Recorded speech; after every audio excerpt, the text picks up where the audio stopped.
Infoactivism means having access to technology and being able to use technology to create and disseminate information in a very democratic and participatory way.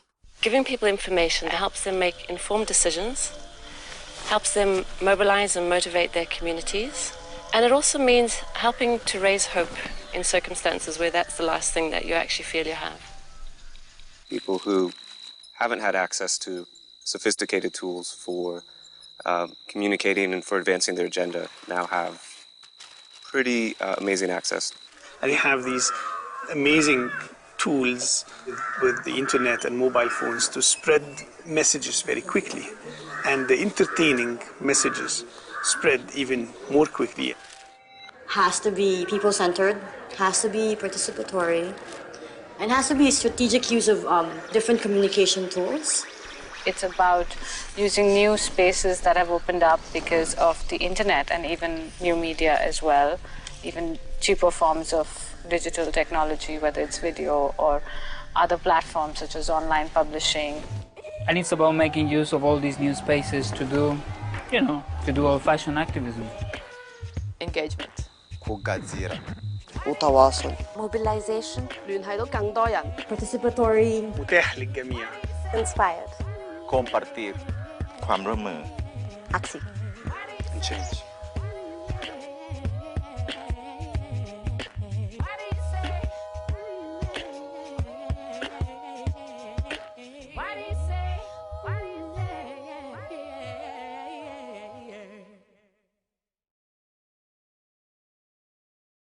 Information is power.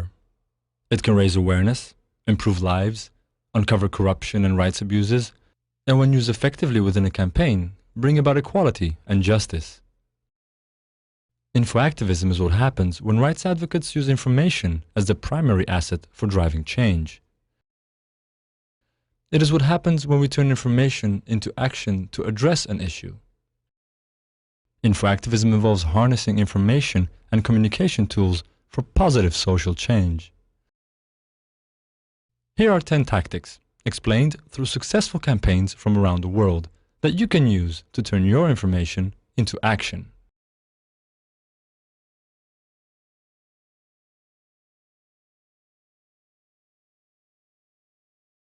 Mobilizing people around the issues that matter to them requires a strong message, clear goals, and a good plan. Video is a powerful tool that can be used to bring people together to take action. We trained communities in making videos, and in one of the areas where we trained communities, they made a film on land rights in a very feudal part of Gujarat, and all the videos actually end with a call to action. So the call to action in this video was to stand up for their rights and ask for the land. Video is a good tool because I think a lot of communities do not have literacy and access to other forms of technology, for instance, internet. And in that sense, I think video is a very good medium to reach out to such communities because you see things happening right in front of your eyes, and it really creates a lot of impact.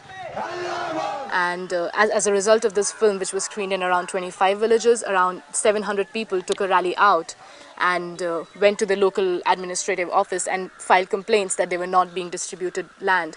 And although the application is still under process, the fact that 700 people got together and took a rally out was a great thing, and it was one of the biggest impact that we've had. Online platforms, such as social network websites, can be used as virtual meeting spaces for people concerned about a particular need or issue. Rebecca Saab-Saade uses Facebook in her work with lesbian, bisexual, and transgender women in Lebanon. Because Facebook is so popular in Lebanon, it allows the organizations Rebecca works for to connect with a large number of people struggling with discrimination and social pressures. But using popular social network sites like Facebook has disadvantages as well. And when I was working with marginalized society, it was different because mainly the pressure is social, so just by being out, it's a problem. So we had to find a way to use this very, very popular tool in Lebanon without without damaging their security or their anonymity. So what we did is that we started this very lonely profile that doesn't have any friends, that just contains very basic information, the logo, the name of the organization, the country, and what we work on, which is lesbians in Lebanon or trans in Lebanon.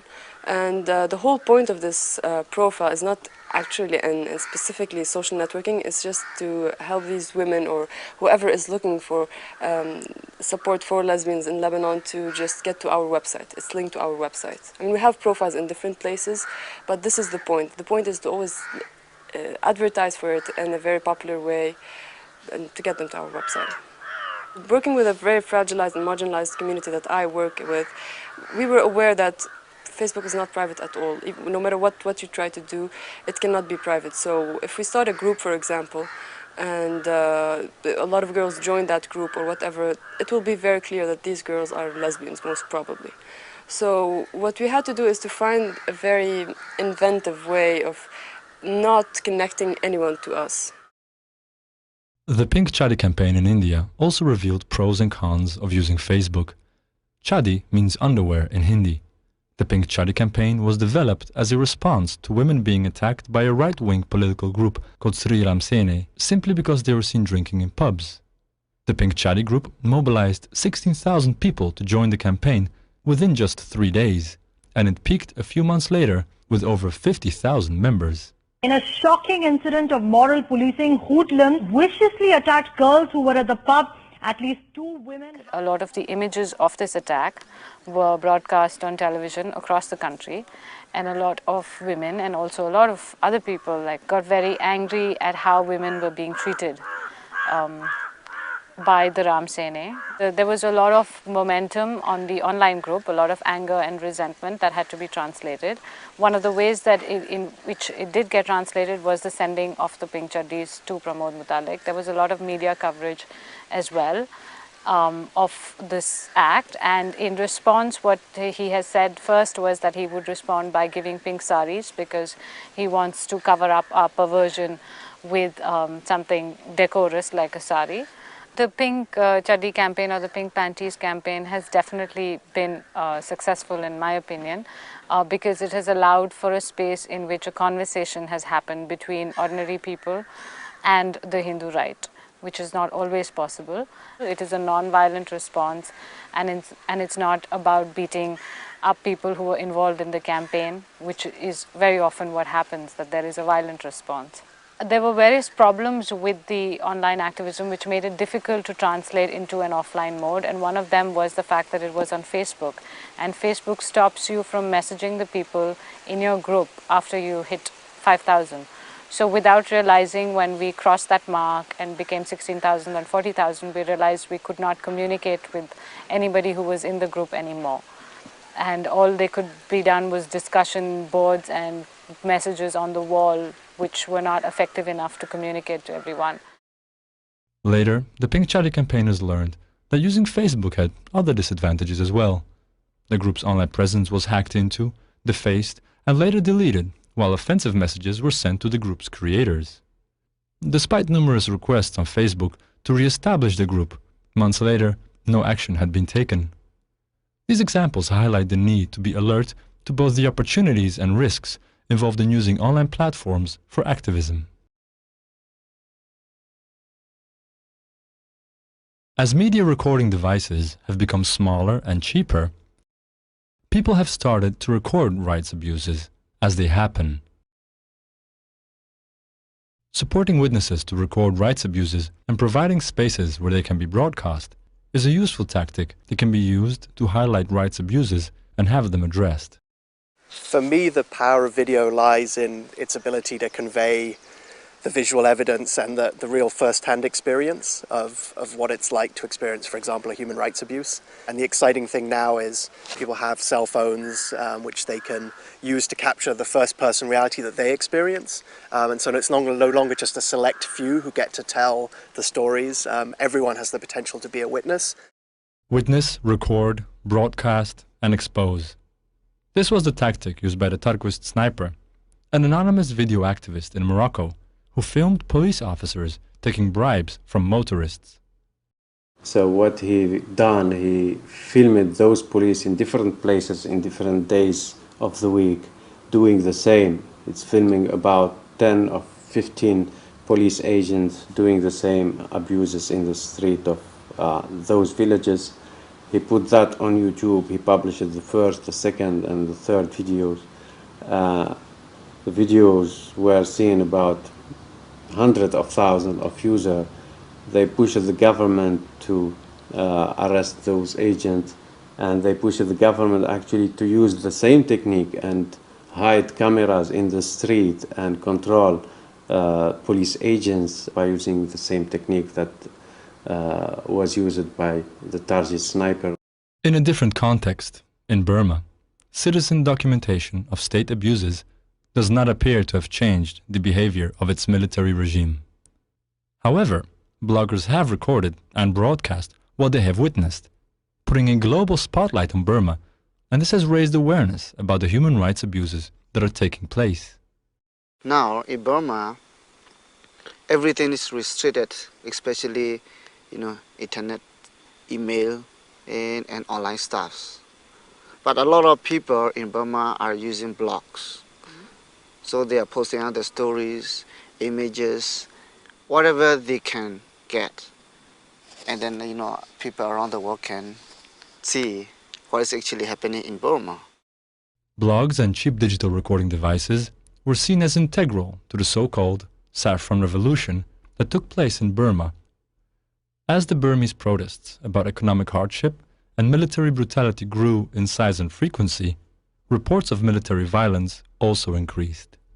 Images of protesting nuns and monks wearing saffron-colored robes were broadcast on the internet and were then picked up by mainstream media across the globe, leading the military regime to temporarily cut all internet and most cell phone services during the peak of activities. Despite this, as Ong explains, the deployment of simple cheap cameras was critical for recording what happened, while blogs were an invaluable tool for getting news and images distributed to the outside world. And what happened was they see this, such thing happening in front of their eyes, and they just took a camera and they just shot it. And then just all the photos or all the audios or all the videos that they've got, just post them out on blog.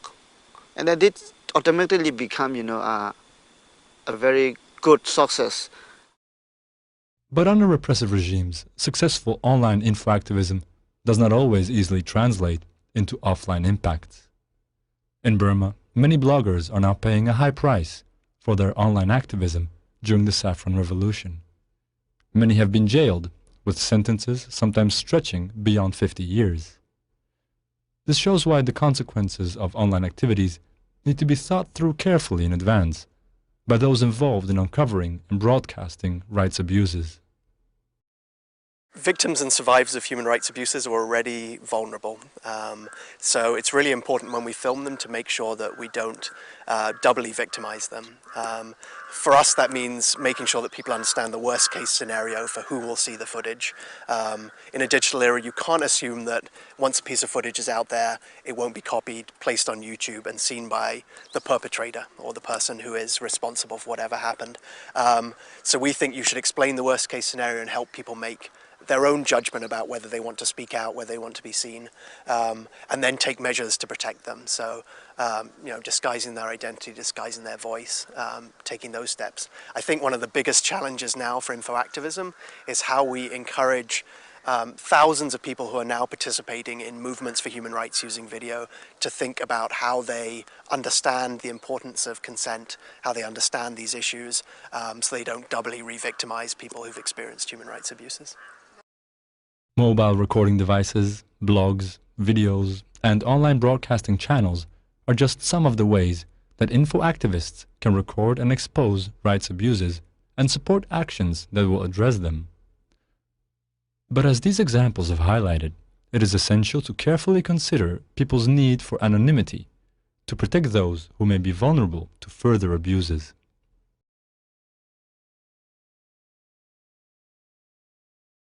To really engage an audience, you need to be creative. Rather than overwhelm people with words or text, There are many ways to visualize an issue. Animation is one way, and it is a medium that also provides a creative license to explore sensitive issues. I think animation would be particularly good as an info-activism tool in advocacy in a situation where there's an explosive or sensitive political context, where you don't necessarily want to handle things in a literal way or in a head-on way when you're dealing with, for example, race or gender sensitivities, because you can use animals or objects, for example, in animation rather than real people, and that gives you a license to deal with a lot of things that you can't deal with in conventional filmmaking. I think the magic of animation appeals to everyone. You know, moving inanimate objects or objects you don't expect to move is quite amazing, and it's something that excites most people. I'm currently working on a project in Cairo with a group called the Women in Memory Forum, who are rewriting Arabic mythology or folk tales from a feminist perspective, and we're producing a 3-minute animation based on one of those rewrites in order to have different cultural representations of women in the Middle East. Maps are another way to visualize information. There is something timeless about maps, and this may be why they are a medium that people seem to trust. During the 2006 Israeli invasion of Lebanon, human rights NGO Samidun used maps to help people understand what was happening. We did a couple of maps in the summer of 2006 at the time of the Israeli invasion of Lebanon. And the two main maps, one detailed the daily bombings of Israel on Lebanon every day, and it was updated daily. And the second detailed the damages in infrastructure and vital sites. During that period when we started, we didn't really know what we wanted out of collecting that information, but we wanted to understand what we were going through. And as we started working, publishing the stuff we had, we discovered the different uses for it. In activism and organizing relief work and facilitating reconstruction later on. You don't need to create new maps to embed your messages. Anyone who tries to look at the Tunisian presidential palace using Google Maps is likely to find some unexpected information, thanks to the work of Tunisian activists involved with the independent collective blog site Nawat.org. There is a very creative experience that we've seen in the Tunisian internet when activists from Nawat geotagged their videos on YouTube, and by geotagging I mean giving geographical or a name of a place of the video that you are publishing on YouTube, and by doing that you are making your information, your video available and watchable on the mapping tools of Google.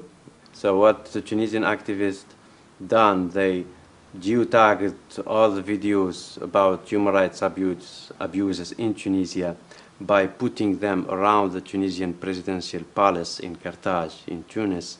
So when you go to Google Earth and you go to Carthage presidential palace, you will find it surrounded by videos talking about human rights abuse in Tunisia. You will find two sides of Tunisia, the touristy side of Tunisia, about the big history of Tunisia, and on the right side, information about the recent Tunisia, the modern Tunisia of human rights abuse.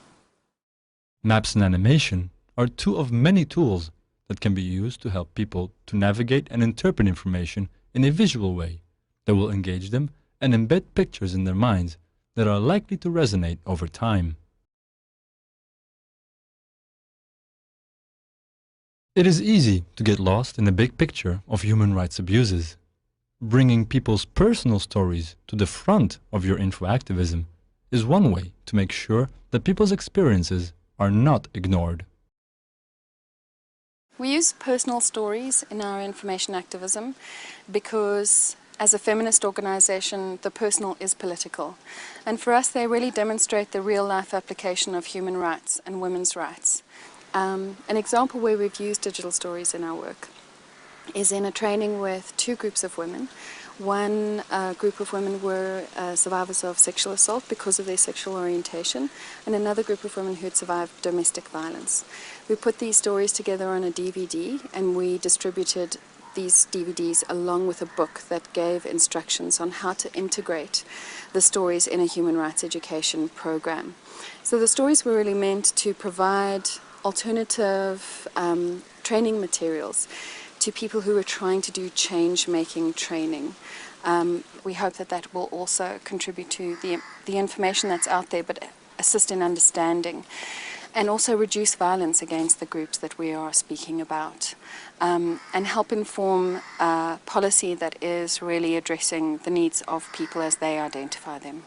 And this is a particular example of how a silenced community can take control over their own words and images and make something, not necessarily revealing their identities as well, but where they get to choose the voice, they get to choose the images, and they also have control over the actual equipment and the computers themselves. Personal stories can be compiled and distributed in many different ways. Grassroots video making can capture people's experiences in a way that will bring about change. We were working with a group in the Democratic Republic of the Congo where about 5 million people have died as a consequence of the conflict.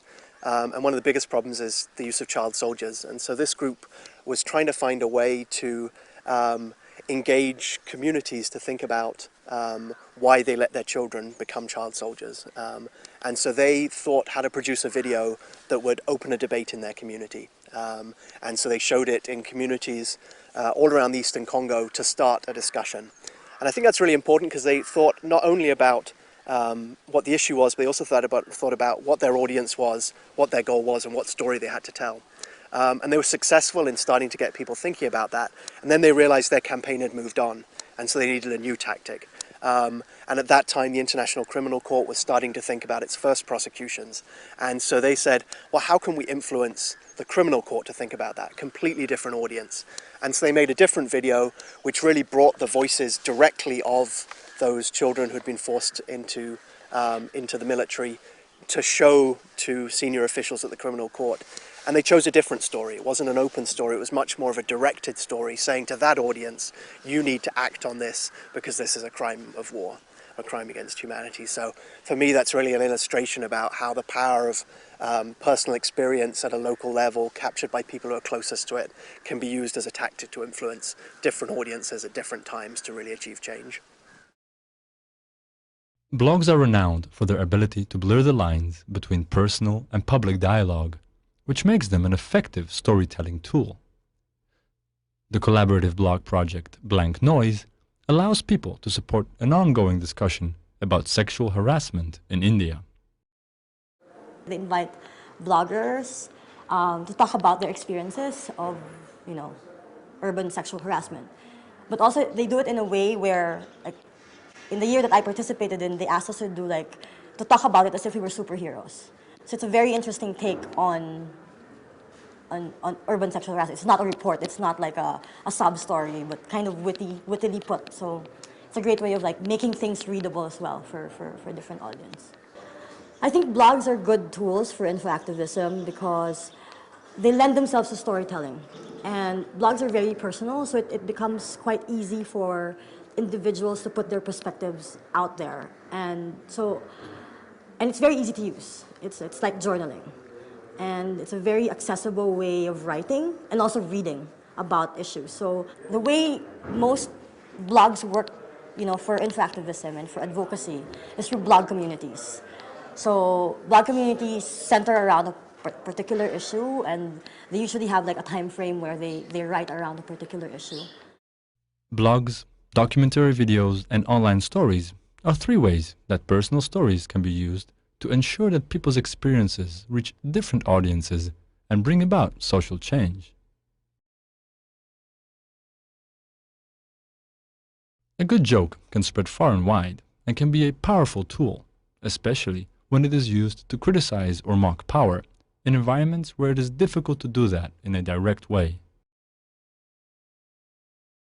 Yeah, so in Egypt, while activists were trying to mobilize and agitate people against the Mubarak's regime, we got tons of contributions from practically unknown young people on the internet of humorous images that are basically remixing of film posters depicting the face of the president in place of like famous villains and thugs and thieves and members of organized crime or whatever, to make a statement about the current situation. And in a very short period of time, because of the incessant use of humor, the whole mystique of power around the president was completely destroyed, and he's now perceived as an aging old man who is trapped into this role and being very inefficient about it and so on. And that became like a kind of a narrative platform to build an actual movement that is demanding democratic reform and clean elections and so on. People don't only laugh at good jokes. Ever been to a karaoke bar with your family or friends? The Asia-Pacific Network of Sex Workers in Thailand use karaoke to raise awareness about serious things, using popular songs with lyrics and video clips that are refocused on sex workers' rights. It's a clever tactic which uses popular music to transmit information to sex workers and their allies, and to get them thinking about what is wrong with the laws and policies that affect their communities, and to push for change. I use video karaoke because in Asia people love to sing a song and see the picture. The video karaoke in Asia is really popular. Then it's easy to get people into that thing. That's why I got the idea about to change the lyrics of that song. So it's easy to get message across about both anti-sex work policy and the new trafficking law. For sex workers from the Asia-Pacific Network, karaoke provides a common language, even when they do not have another language in common. The group's karaoke videos have been screened across the region at parties, performances, and in front of audiences of thousands, such as at an international HIV/AIDS conference. One video received nearly 10,000 views online on YouTube and on Blib.tv. A different example of how humor can be used came in the form of a birthday gift to Belarus's president Alexander Lukashenko, after he complained publicly that the internet was too anarchic and announced plans to tighten content restrictions. Activists responded with an online campaign that sought to mock what they saw to be propagandizing government-controlled media. The humor is the first step to break taboos and to break fears. So by making people laugh about dangerous stuff like dictatorship, repression, censorship is a first weapon against those fears, actually. And there is a very funny campaign launched in Belarus a few years ago. It's called Give Lutsenko his net, his internet, because Lutsenko made a statement accusing the internet of playing against the internet for Belarus, and there is a lot of untrue content there. So the Belarusian activists made a clone of YouTube and LiveJournal and published their stuff, very funny videos, humoristic cartoons about President Lutsenko.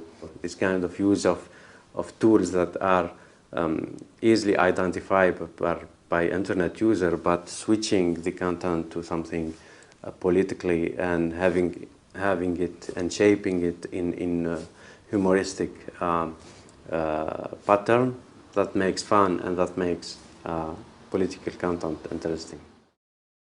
Making people laugh can be a highly effective way of breaking down barriers that prevent positive social change. Websites, karaoke video clips, and film posters are just 3 ways to convey a serious message in a light yet effective way.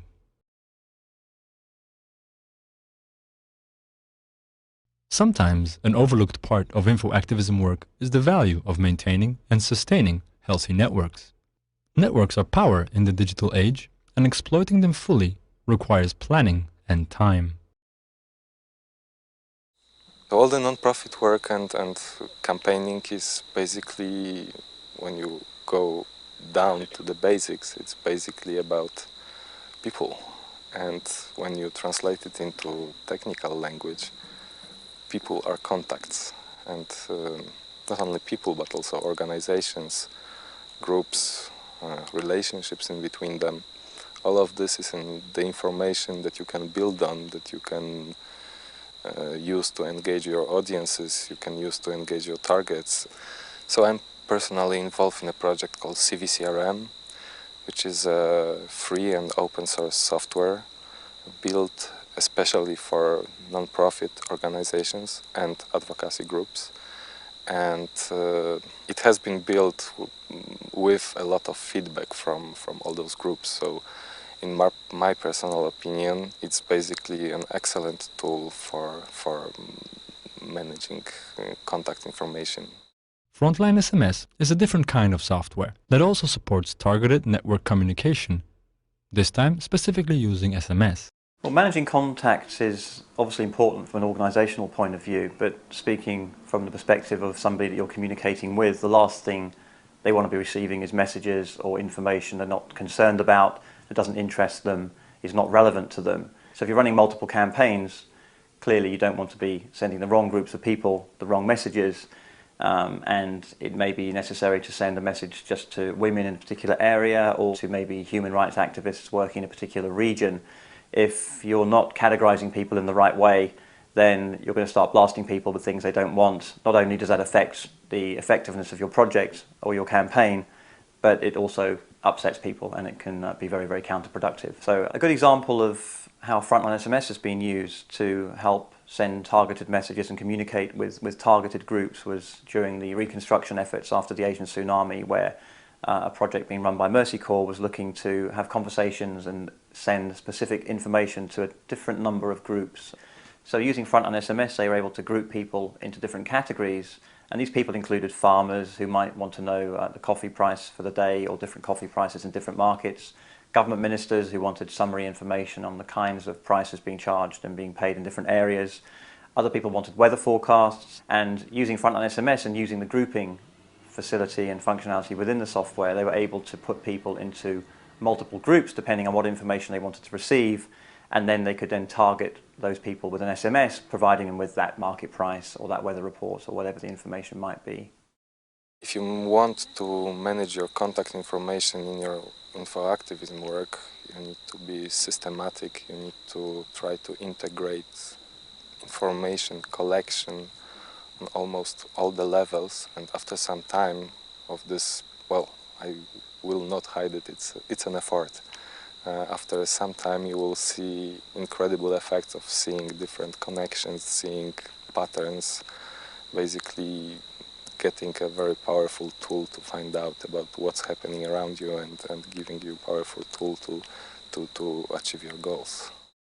Databases, client relationship management systems, and bulk text messaging software are 3 tools you can use to manage your contacts and to sustain healthy and productive relationships with the people who want to support you.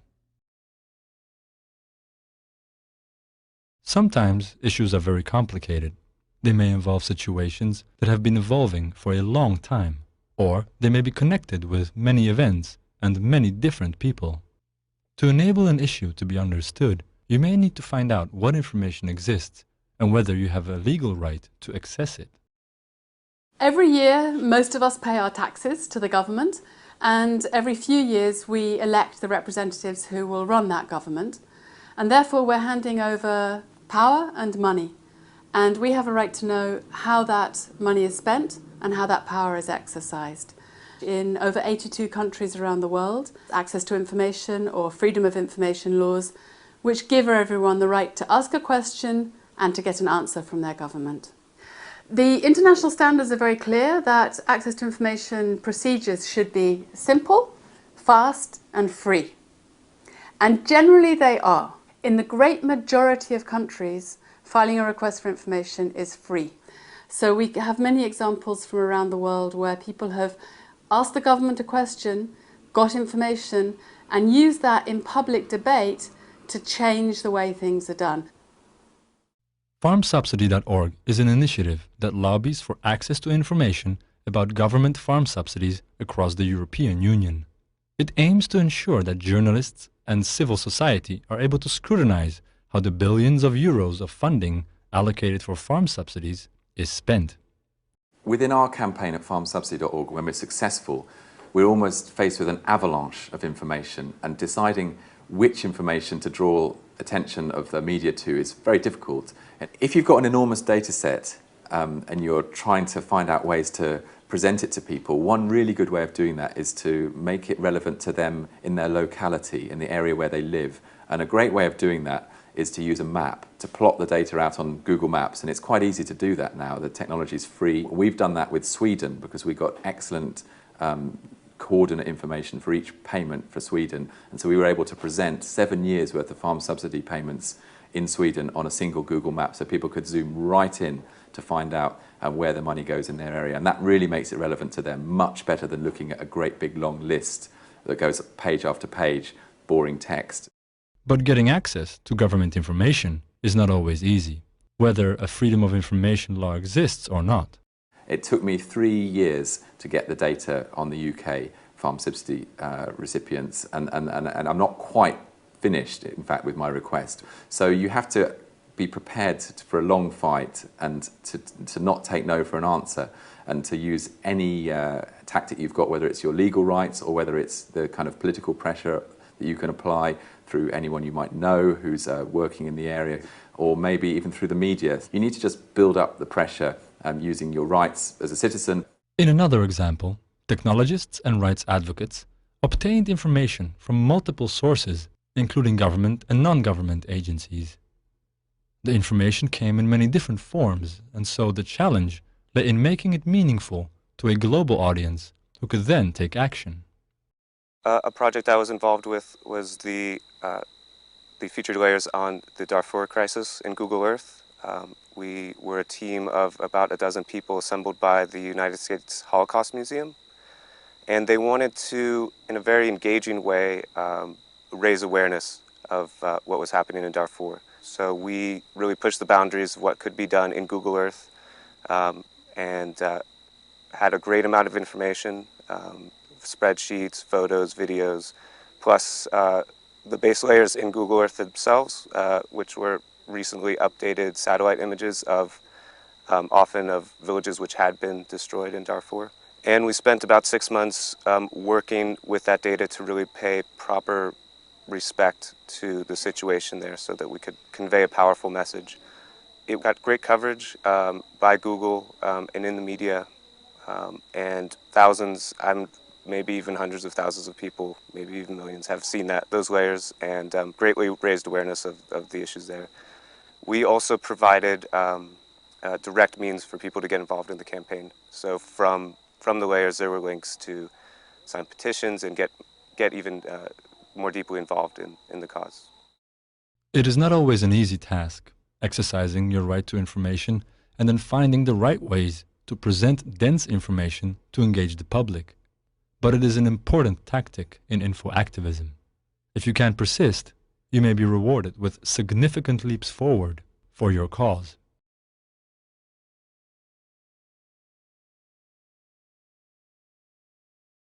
Not so long ago, real-time collaboration between large numbers of people was difficult if you weren't physically gathered in the same space. New technologies have changed this. We are now seeing innovative examples, such as what is sometimes called swarming. Swarming is what happens when people's experiences and knowledge are pooled together to create a combined effect far greater than their individual acts. As the 2008 Mumbai attacks unfolded, a swarm was created using Twitter, a microblogging service that allows people to send and read each other's personal updates via the internet and mobile phones. When the Mumbai terror attacks were happening, there were a lot of us within the vicinity, and we started just, pouring sort of out our emotions and talking about what was going on and what we were seeing on television into Twitter. We were feeling like, what do we do? And we were feeling alone in our homes because we weren't allowed to get out. And it allowed us to actually feel less alone, less angry as a group, and we were able to actually network with people on the ground to bring out information that was required. For instance, we had people going to hospitals and collecting lists of injured and dead, which wasn't published anywhere on the web, and they were faxed to us, and then we quickly put them up as links on Twitter to a blog that was supporting this. In other cases, it was about getting the right kind of blood to the hospital that required that kind of blood. So it's about spontaneous mobilization of a community that already exists through the multiple nodes and hubs that you have as you work, leave your sort of footprints on the web. The other thing that is really sort of almost magic about microblogging is the aggregation of these things and the amplification of these things, because it is a broadcast mechanism. So that served in getting a lot of interest from mainstream media, and which fed back into how effective the mobilization could be around awareness on what was going on. As the Mumbai terror attacks showed, mobile phones have become vital tools during crises. In Madagascar, mobiles were used with computer software to enable citizens to report what was happening when anti-government protests turned violent. One software program, Frontline SMS, allowed text messages to be sent and received by large numbers of subscribers in Madagascar, while Ushahidi allowed subscribers' messages to show on a map. In 2009, during the troubles in Madagascar, where some demonstrators were shot by, I believe, the army, there was clearly an opportunity there to collect information and news and the voices of people on the ground who were experiencing the troubles, who were involved in the demonstrations and who were impacted by what was going on. Using technologies, you can combine the collective voice of people, so people can SMS in information, they could send in emails, they could complete online forms. You can then aggregate that information with the news coming in from the mainstream, and then bringing all that together, you get a much better picture of what's happening on the ground.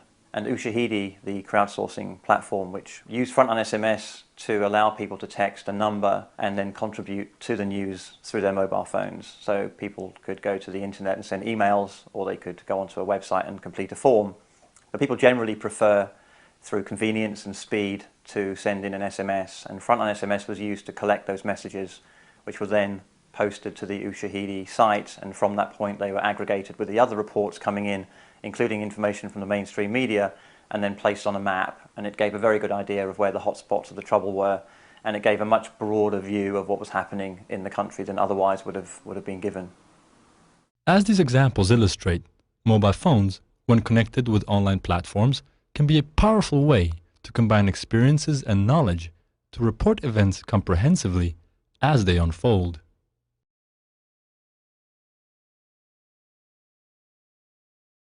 Technology that listens is technology that responds to individual information needs.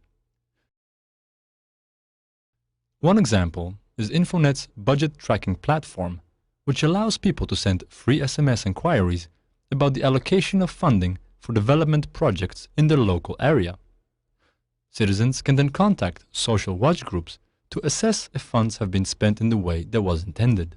The context here is that we developed a system that uses shortcut SMSs, and we get people sending in queries about the amounts of money that have been allocated for projects at a local level. It's a two-way process because they query the system at the same time they feed the system with content. Infonet's budget tracking platform has led to a number of discoveries of misused funds. By leaking these findings to government and mainstream media, Infonet has been able to ensure that corruption has been addressed and citizen efforts have been rewarded with action. Recent developments have greatly increased the ways technology can listen and respond to people's needs. The phone used to be something that was controlled by the telecommunications monopolies. And over the last few years, there's been a whole sort of renaissance in telephony technology that's built around voice over IP. You can now run your own phone company on free software. What that means is you can do all of the creative call center and interactive voice menus and that kind of stuff on your own phone system or on your own home computer. So many activist groups will now set up a a call-in line. Using their own phone system, the Kubatana Trust of Zimbabwe developed a platform that ensured citizens were informed via an SMS about where they could vote in government elections. In Zimbabwe, we've had many elections over the last 7 or so years. One of the government's tactics was to make it difficult for people to work out where to vote, and indeed to register to vote even. But one of the things that we did was to help people find out where to vote by cooperating with another organization that had managed eventually to get the voters' roll into a database format. We got people to send us their national registration IDs using SMS. We compared those IDs against this database, and then we SMS back to the people where they could vote. It was a very interesting campaign. A lot of people took advantage of it. While thousands of people used this system developed by the Kubatana Trust, the experience showed that lack of literacy and language differences continued to limit people's use of SMS services. To address this, Kubatana are now developing Freedom Phone, a system that uses voice recognition rather than text to provide people with information. The Freedom Phone project is being built out so that each group can take a copy of this software and run it on their own system and simply provide the menus of what kind of information they're going to access and provide. Freedom Phone registers that they called, and the phone system calls them back. So the organization is able to cover all the costs. There is a tool that has been overlooked, I think, by the development sector, and that's the area of interactive voice response. We believe that if we can make this an easier device to use by nonprofits, that we will see people reach out to their communities using dial-up information services, which would become almost the poor person's equivalent of the internet, being able to dial up for information when you need it. Designing and using technologies that can listen to people's needs and respond quickly can be a good way to quickly address immense gaps in information and improve information flows. When corruption and rights abuses are being committed by those with the most power, such as governments, multinational companies, police, or the military, it is sometimes necessary to investigate and expose what is going on.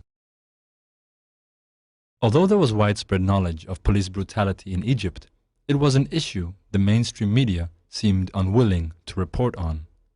To help affected citizens carry out investigations, journalist Noha Atef began a blog called Torture in Egypt. All the content is about torture crimes committed in Egypt and the relationship between policemen and citizens. Torture in Egypt started in the time torture was not highlighted enough at all. Torture crimes were rarely mentioned on TV. It was not very interesting to mainstream media. So torture in Egypt highlighted it. And it was inspiring to other internet users, special bloggers, to write about torturing and even their views, because what they were reading in Torture in Egypt was really shocking. By uncovering human rights abuses in Egypt, through this blog, Noha has managed to correct some serious injustices. In 2007, a woman wrote telling Noha that her husband had been kept in prison for 14 years, even though the courts had found him not guilty of the crime he was arrested for. The court sentenced that he was not guilty, but the policeman, a certain policeman, kept him detained. And he was renewing the paper for him to keep him in jail. And I wrote about it more than time, and I was following it up. Noha's article was cited in mainstream media across Egypt. The policeman involved in the case wrote to her, upset at the public attention he was receiving. A short time later, the jailed man was released from prison, free, as he should have been 14 years earlier. Another effective investigation was carried out in Tunisia. The story of the Tunisian airplane video began when a friend of mine, a Tunisian activist and blogger, was searching the internet for photos related to airplanes in Tunisia, and he found the image of the Tunisian presidential airplane in a website for jet spotter, people who share photos about planes that they took in airport. So, and he kept on searching, and he found more than 20 photos of the same presidential airplane in different airports in Europe.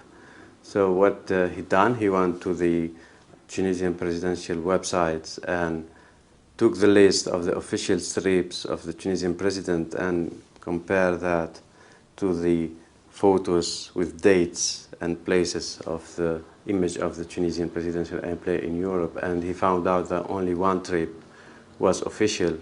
So the question that he asked was, who is using the Tunisian airplane and why? And he went out and he made a video mashing up those images using Google Earth, flying on the different airports where the plane were witnessed, and publishing that on YouTube and engaging the Tunisian blogosphere to talk about this case of transparency and abuse of power.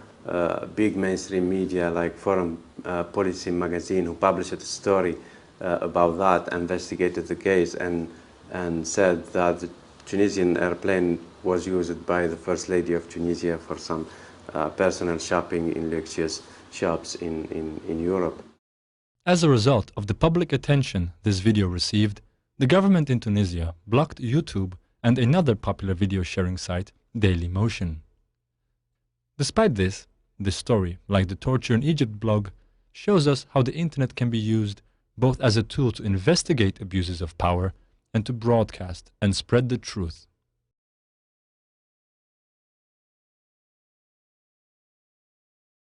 As digital tools become cheaper, more widespread, and easier to use, our ability to access, analyze, and share information grows. By linking new technologies with creative thinking, communities and advocates can transform information into powerful action that defends and promotes human rights.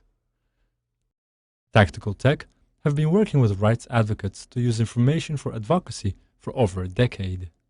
In this film, we've collected advocates' stories and shown 10 tactics you can use to turn information into a force for change. If you'd like to implement some of these tactics, try using one of our toolkits and guides, which will tell you how to use different techniques and provide you with the software and tools you will need. Then, think about how you can document your own info-activism stories. And when you have done this, tell us, so that we can share these stories with others. The information age is here, and with it comes the power for us all to make change.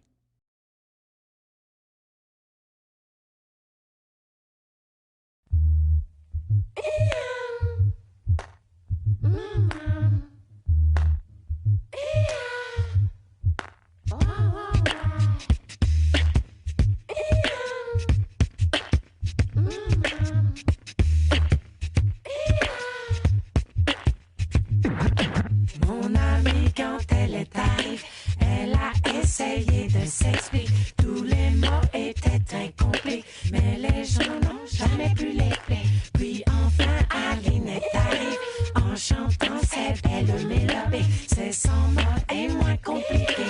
On nous appelait What did you say? What did you say?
Wale ba Charlie Wayne, ba Jolene Wayne.